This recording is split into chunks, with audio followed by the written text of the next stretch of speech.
Ibu bapak, saudari-saudaraku yang terkasih, bacaan Injil ini sangat terkenal. Bahkan waktu itu diambil oleh Bapak Uskup kita, Monsinyur Yohanes Pujo Sumarto, sebagai moto tabisan Uskup. Duc in altum, bertolaklah ke tempat yang lebih dalam.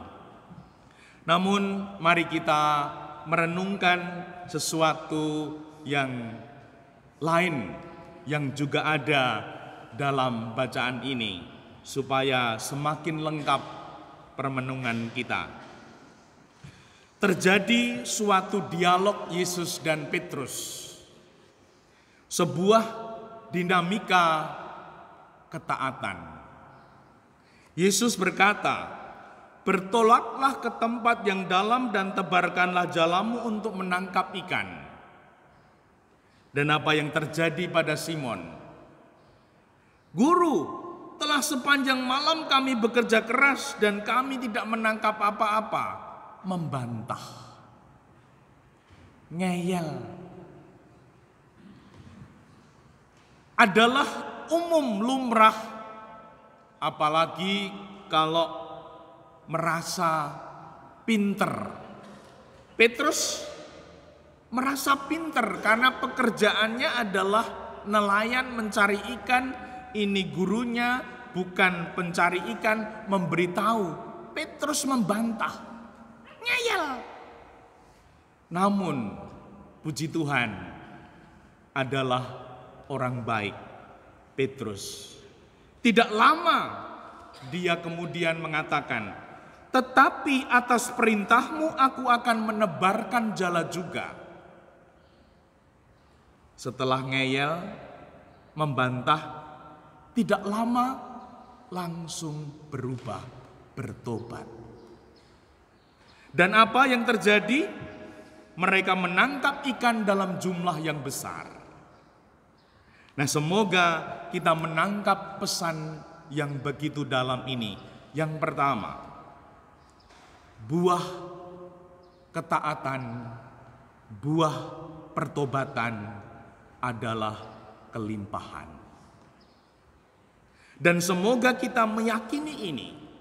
Kita boleh bertanya, aku ini gampang ngeyel, ngeyelnya itu suwi, lama, dan akhirnya tidak bertobat. Semoga kita menyadari. Yang kedua, kita dibimbing Tuhan untuk tidak menunda-nunda bertobat. Kalau tahu salah, keliru, langsung bertobat.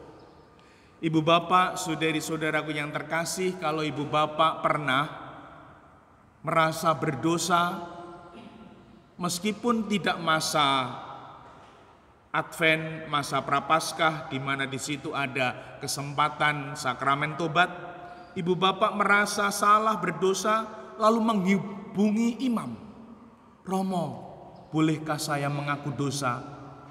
Panjenengan mantap. Namun kalau kita belum pernah seperti itu, mungkinkah kita ini menunda-nunda bertobat? Nanti saat masa Prapaskah, nanti saat masa Advent, dosane selakeh.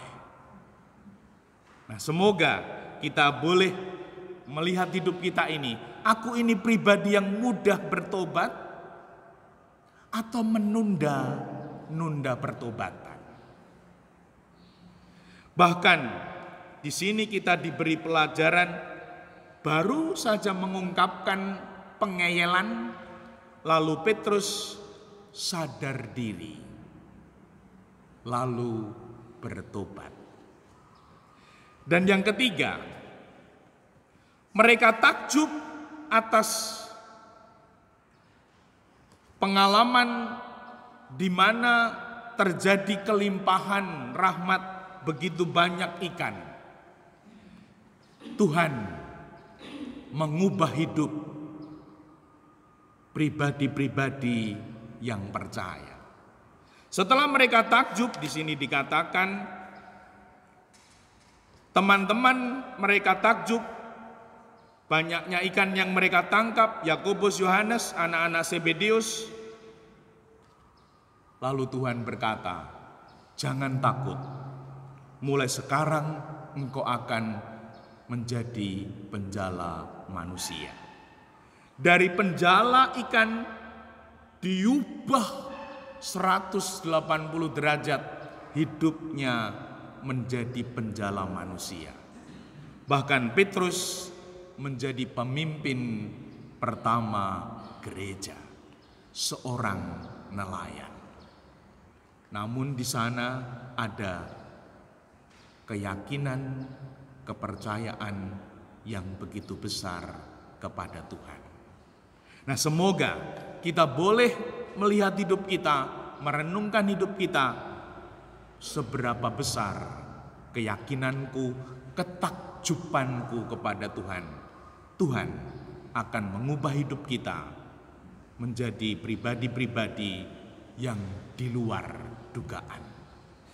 Karena Tuhan yang menghendaki. Dimuliakanlah Tuhan kini dan sepanjang masa.